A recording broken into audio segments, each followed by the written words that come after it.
अद्भुत कहानी में आपका स्वागत है। अगर आपने इस चैनल को सब्सक्राइब नहीं किया है तो सब्सक्राइब कर लें, साथ ही लाइक और कमेंट्स करना ना भूलें। श्री शिव महापुराण प्रथम सृष्टि खंड अध्याय 1। ऋषियों के प्रश्न के उत्तर में श्री सूत जी द्वारा नारद ब्रह्म संवाद की अवतारणा। विश्वोद्भव स्थिति लयादिषु हेतुमेकं गौरीपतिं विदित तत्व मनंत कीर्तिम मायाश्रयं विगत माय मचिन्त्य रूपं बोध स्वरूपम मलंहि शिवं नमामि। जो विश्व की उत्पत्ति, स्थिति और लय आदि के एकमात्र कारण हैं, गिरिराज कुमारी उमा के पति हैं, तत्वज्ञ हैं, जिनकी कीर्ति का कहीं अंत नहीं है, जो माया के आश्रय होकर भी उससे अत्यंत दूर हैं, जिनका स्वरूप अचिंत्य है, जो बोध स्वरूप हैं तथा निर्विकार हैं, उन भगवान शिव को मैं प्रणाम करता हूँ। वंदे शिवं तं प्रकृतेर्नादिं प्रशान्तमेकं पुरुषोत्तमं हि स्वमायया कृत्स्नमिदं हि सृष्ट्वा नभो वदन्तर्व बहिरास्थितो यः। मैं स्वभाव से ही उन अनादि शांत स्वरूप पुरुषोत्तम शिव की वंदना करता हूँ, जो अपनी माया से इस संपूर्ण विश्व की सृष्टि करके आकाश की भांति इसके भीतर और बाहर भी स्थित है। वंदे अंतरस्थं निज गूढ़ रूपं शिवं स्वतः सृष्टुमिदं विचष्टे जगन्ति नित्यं परितो भ्रमन्ति यत् सन्निधो चुंबक लोहवत्तम। जैसे लोहा चुंबक से आकृष्ट होकर उसके पास ही लटका रहता है, उसी प्रकार ये सारे जगत सदा सब ओर जिसके आसपास ही भ्रमण करते हैं।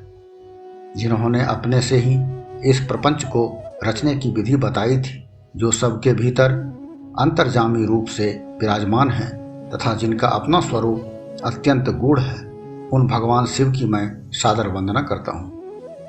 व्यासुवाच जगतं पितरं शंभुं जगतो मातरं शिवां तत्पुत्रं च गणाधीशं नत्वे तद्वर्णयामहे। व्यास जी बोले, जगत के पिता भगवान शिव, जगन माता कल्याणमयी पार्वती तथा उनके पुत्र गणेश जी को नमस्कार करके हम इस पुराण का वर्णन करते हैं। एकदा मुनयः सर्वे नैमिषारण्यवासिनः प्रपच्छुर्वर्या भक्त्या सूतं ते शौनकादयः। एक समय की बात है, नैमिषारण्य में निवास करने वाले शौनक आदि सभी मुनियों ने उत्तम भक्ति भाव के साथ सूत जी से पूछा। ऋषयौचुः विद्वेश्वर संहिताया श्रुता सा सत्कथा शुभा साध्य साधन खंडाख्या रम्याद्या भक्तवत्सला। ऋषिगण बोले, हे सूत जी, विद्वेश्वर संहिता की जो साध्य साधन खंड नाम वाली शुभ तथा उत्तम कथा है, उसे हम लोगों ने सुन लिया है। उसका आदि भाग बहुत ही रमणीय है था। वह शिव भक्तों पर भगवान शिव का वात्सल्य स्नेह प्रकट करने वाली है। सूत सूत महाभाग चिरंजीव सुखी भव यच्छावयसी नस्तात् सांकरिं परमं कथां पिबन्तस्त्वन मुखाम्भोज च्युतं ज्ञानामृतं वयम् अवितृप्ताः पुनः किंचित् प्रष्टुमिच्छामहे अनघ। हे महाभाग, हे सूत जी, हे तात, आप हम लोगों को सदाशिव भगवान शंकर की उत्तम कथा का श्रवण करा रहे हैं।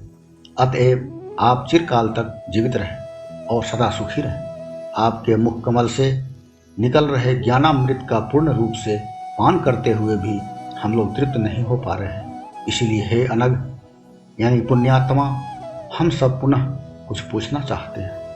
व्यास प्रसादात् सर्वज्ञो प्राप्तो वशीकृत कृत्यतां नाज्ञातं विद्यते किंचिद भूतं भव्यं भवच्च यत्। भगवान व्यास की कृपा से आप सर्वज्ञ एवं कृतकृत्य हैं। आपके लिए भूत, भविष्य और वर्तमान का कुछ भी अज्ञात नहीं है, अर्थात सब कुछ आपको ज्ञात है। गुरोर्व्यासस्य सद्भक्त्या समासाद्य कृपां परां सर्वं ज्ञातं विशेषेण सर्वं सार्थं कृतं जनु।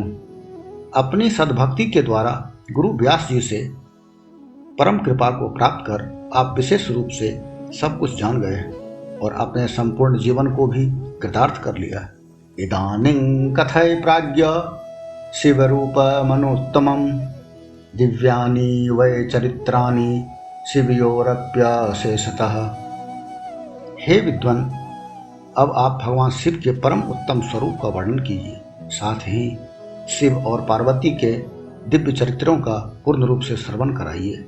अगुणो गुणतां याति कथं लोके महेश्वरः शिव तत्त्वं वयं सर्वे न जानीमो विचारतः। निर्गुण महेश्वर लोक में सगुण रूप कैसे धारण करते हैं? हम सब लोग विचार करने पर भी शिव के तत्व को नहीं समझ पाते।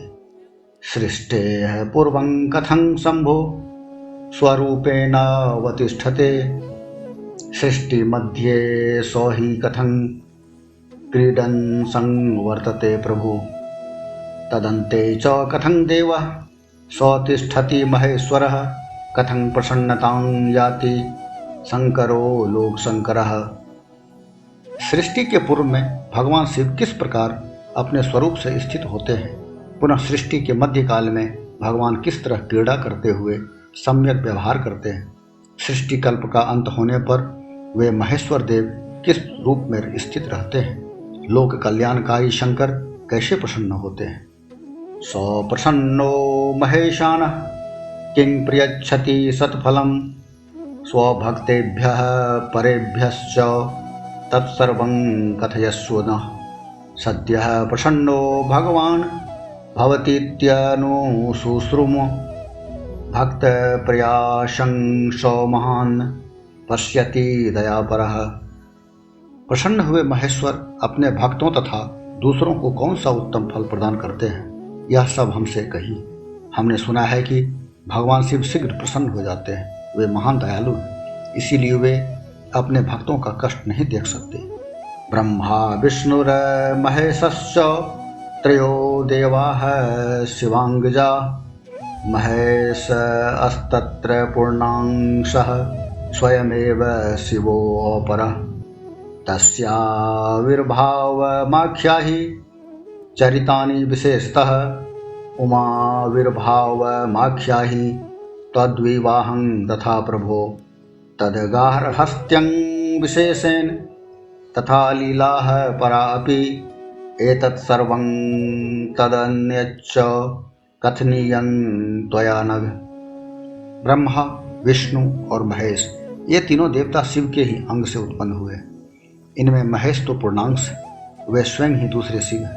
आप उनके प्राकट्य की कथा तथा उनके विशेष चरित्रों का वर्णन कीजिए। हे प्रभु, आप उमा के आविर्भाव और उनके विवाह की भी कथा कहिए। विशेषतः उनके गार्हस्थ्य धर्म और अन्य लीलाओं का भी वर्णन कीजिए। हे निष्पाप सूत जी, ये सब तथा अन्य बातें भी आप बताइए। व्यासुवाच इति पृष्ठ अस्तदा तैस्तु सूतो हर्ष समन्वितः स्मृत्वा शंभूपदाम्भोजं पृथ्युवाच मुनीश्वरान्। व्यास जी बोले, उनके ऐसा पूछने पर सूत जी प्रसन्न हो उठे और भगवान शंकर के चरण कमलों का स्मरण करके मुनीश्वरों से कहने लगे। सम्यक पृष्ठं भवद्भिश्च धन्यायुयं मुनीश्वरा सदाशिव कथायां वो यज्जाता नैष्ठिकी वमति।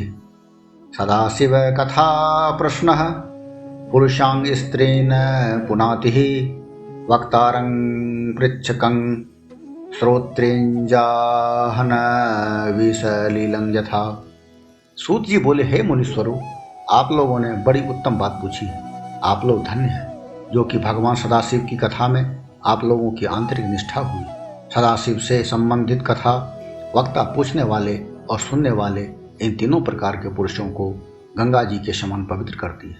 शंभोर गुणानुवादात को विरज्येत पुमान् द्विजा विना पशुघ्नं त्रिविधजन नानंद करात् सदा गीयमानो वितृष्णैश्च भवरोगौषधोऽपि हि मनः श्रोत्राभिरामश्च यतः सर्वार्थदः सौवे। हे द्विजो, पशुओं की हिंसा करने वाले निष्ठुर कसाई के सिवा दूसरा कौन पुरुष तीनों प्रकार के लोगों को सदा आनंद देने वाले शिव गुणानुवाद को सुनने से उब सकता है। जिनके मन में कोई तृष्णा नहीं है, ऐसे महात्मा पुरुष भगवान शिव के उन गुणों का गान करते हैं, क्योंकि वह संसार रूपी रोग की दवा है, मन तथा कानों को प्रिय लगने वाला और संपूर्ण मनोरथों को देने वाला है। कथयामि यथा बुद्धि भवत् प्रश्नानुसारतः शिवलीलां प्रयत्नेन द्विजास्तां शृणुतादरात्।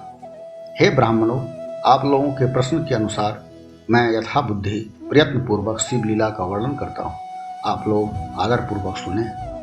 भवद्भिः पृच्छते यद्वत्तथा नारदेन वै पृष्टं पित्रे प्रेरितेन हरिणा शिवरूपिणा ब्रह्मा श्रुत्वा श्रुतवचः शिवभक्तः प्रसन्नधि जगो शिवयशः प्रीत्या हर्षयन्मुनि सत्तमम्। जैसे आप लोग पूछ रहे हैं, उसी प्रकार नारद जी ने शिव रूपी भगवान विष्णु से प्रेरित होकर अपने पिता ब्रह्मा जी से पूछा था। अपने पुत्र नारद का प्रश्न सुनकर शिव भक्त ब्रह्मा जी का चित्त प्रसन्न हो गया और वे मुनि श्रेष्ठ को हर्ष प्रदान करते हुए प्रेम पूर्वक भगवान शिव के यश का गान करने लगे। व्यासुवाच सूतोक्तमिति तद्वाक्य माकर्ण्य द्विजसत्तमा प्रपच्छो अस्तत्सु संवादं कुतूहल समन्विता। व्यास जी बोले, सूत जी के द्वारा कथित उस वचन को सुनकर वे सभी श्रेष्ठ ब्राह्मण आश्चर्यचकित हो उठे और उन लोगों ने उस विषय को उनसे पूछा। ऋषय ऊचुः सूत महाभाग शैवोत्तम महामते श्रुत्वा तव वचो रम्यं चेतो नः सुकुतूहलम्। ऋषिगण बोले, हे सूत जी, हे महाभाग, हे शिव भक्तों में श्रेष्ठ, हे महामते, आपके सुंदर वचन को सुनकर हमारे हृदय में कौतूहल हो रहा है। कथा बभूव सुखकृद्विधि नारदयोर्महान् संवादो यत्र गिरीश सुलीला भवमोचनी। ब्रह्मा और नारद का यह महान सुख देने वाला संवाद कब हुआ था, जिसमें संसार से मुक्ति प्रदान करने वाली शिवलीला वर्णित। विधि नारदं संवाद पूर्वकं शांकरं यशः ब्रूहि नस्तात तत्प्रीत्या तत्तत् प्रश्नानुसारतः।